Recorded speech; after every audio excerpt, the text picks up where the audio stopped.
Hey, what's going on, guys? It is Parker here. Working on the Jeep today. So the amp in the Jeep is going bad. So I'm going to be showing y'all how to bypass the amplifier. Kind of why you would want to bypass a factory amplifier in a car. Okay, guys, so the traditional way that your car, a factory car, would work is that you would have your head unit here and then there would be an amp inside the head unit. So normally, you know, when that goes bad, you just replace the head unit. But in this case, this car actually has an external amp that came factory in the car. So I put an aftermarket head unit in it, and that, you know, runs all the way back to the amp, and it sends signal to the amp, and then the amp is what has the output for the speakers. But it's starting to get to where sometimes it'll work and sometimes it won't work. The head unit always comes on, but again, sometimes I'll get music and sometimes I won't. So I put in another head unit thinking maybe this head unit, you know, had gone bad, but that did not fix the issue. So I'm pretty sure the amp is bad. But this is just a factory amplifier in this car, and I don't really want to pay to put another amplifier back in it, because one, it's old, you know, this is a 2005 Jeep, so that's almost a 15-year-old amplifier that would be in this car, and it's not really that great of an amp. Now to buy the amps, it's a couple $100 to buy them new. It was around like 80 or 70 bucks to buy them used. If I buy another used one, I could have the same issue again. Or they also had upgraded like kicker amp that they can make for this car, but that was a lot more expensive. It was like $300 or $400. So what I decided to do is just to bypass the amplifier. Now basically, in bypassing the amplifier, what that means is we're going to be using the amp that is inside this head unit instead of using factory external amp. So yeah, that's what we're going to be doing. Now in this car, the amplifier is right here behind this panel. Some cars, the amp would be over there, which makes this process a little easier, but in this one it's not. So basically what happens is from the head unit, there are, you know, your 4 speaker wires. They run from the head unit all the way back to here, and then they go into the amp, and then the amp then has outputs, and they go to all of your speakers.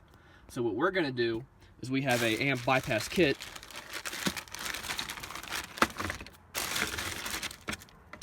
So what this allows me to do is this will plug in to the factory head, or to the factory plug for the head unit. And that'll go to my aftermarket head unit.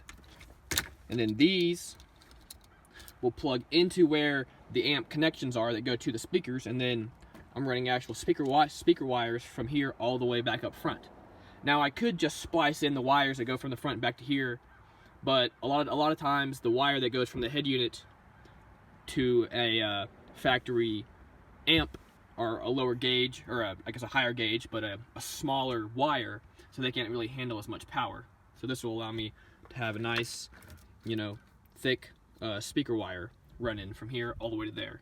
And it's just plug and play. We don't have to worry about finding wire diagrams or any of that. So what I gotta do is get as much of this panel up as I need to pull that back to get to the amp, and then we're gonna run the wire all the way up into the head unit. Okay, so every car is going to be different, but for this car, for this 2005 Jeep, we pop up this panel here, we pop out this panel here, and then there's one panel right in here, and then there's a screw right there. Got to pop this panel off down there. Got to pop this panel off, and there's another screw right in there. And then this whole thing, hopefully, will somehow pop back. We'll see. Okay, so here we go. So there is the amplifier right there. We probably didn't have to pop this off, but it's there in case we need it. So yeah, there's the amplifier.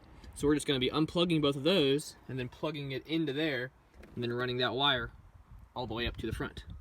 So I pulled out the old amp just because I may be able to find somebody who wants to refurbish it or something. But it was right in there, and there were just 2 bolts right there and one right over there, so that came out super easy.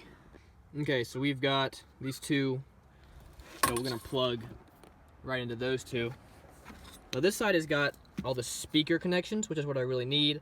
The green, purple, gray, and white ones. I'm not too sure what all these are.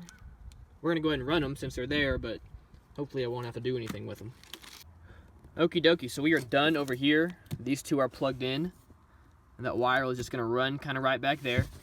Now you could like tape all this up if you wanted to, kind of like this is. I'm not gonna bother with it, but it might be a little safer. But anyway, we're done here, so all this, you know, could go back. And this is gonna run through there, and then it's tucked up all behind there. So then this has to run all the way through here.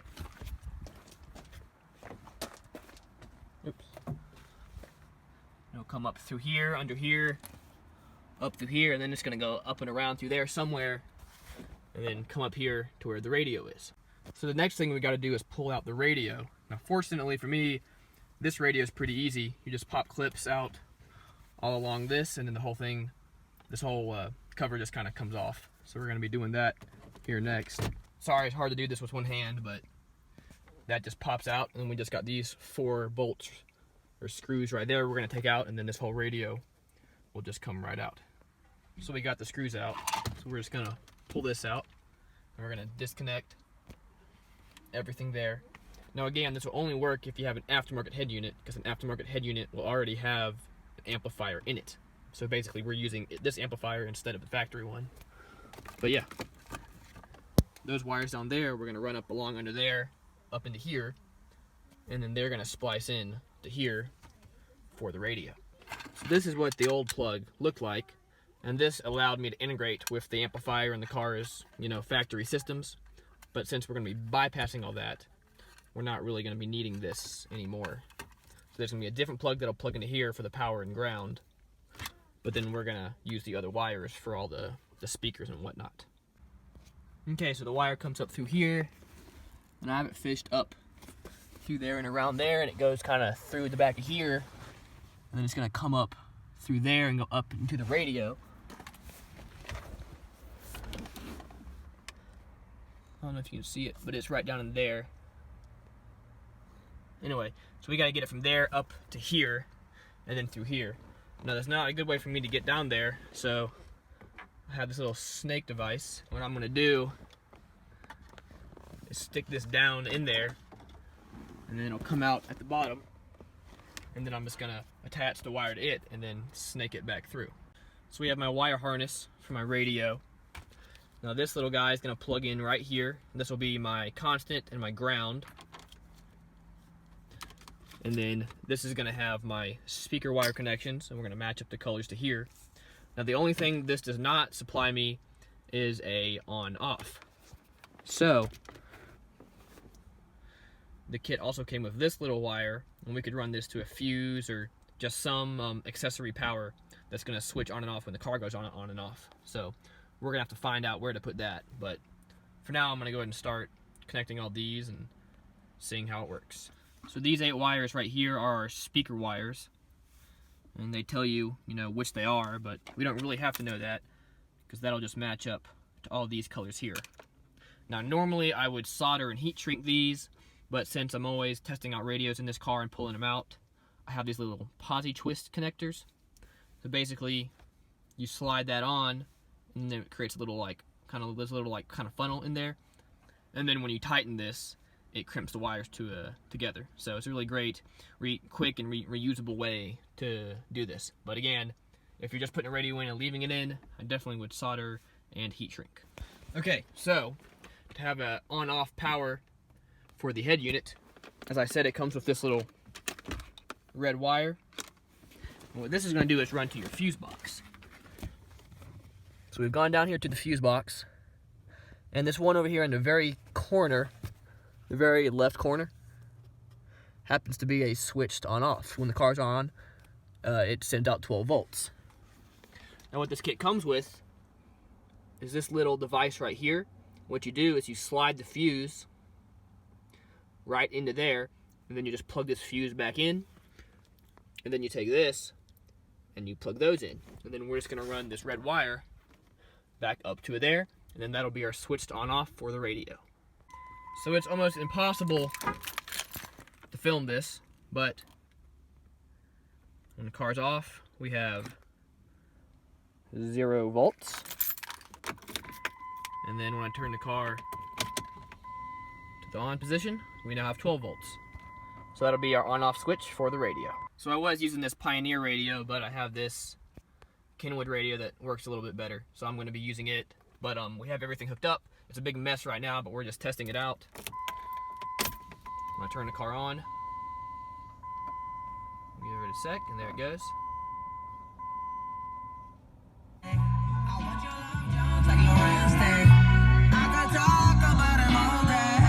And we have music.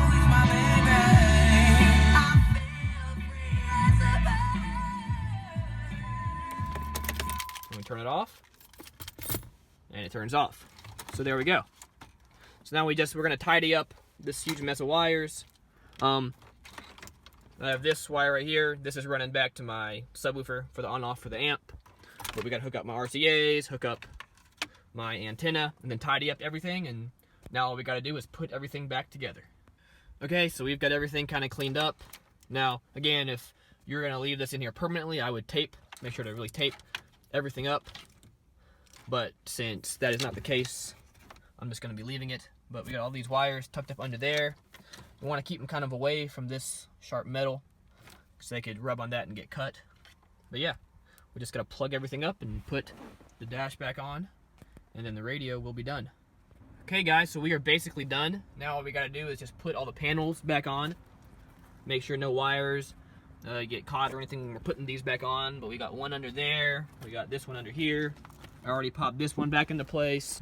I popped this side back into place. I put this one back on, but we gotta finish popping this whole panel back on, put the screw back in there, and get all those panels back in place. All right guys, so we're just gonna go quickly back over it. Everything is all back together now. Turn it on, comes on.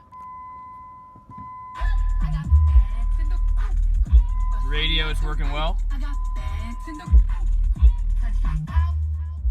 It actually sounds really, really good when you have your phone plugged up. Not so much on the radio. I don't have great signal here, but when the phone's plugged up, it sounds really, really good. It sounds a lot better than it did with the old amp, for sure.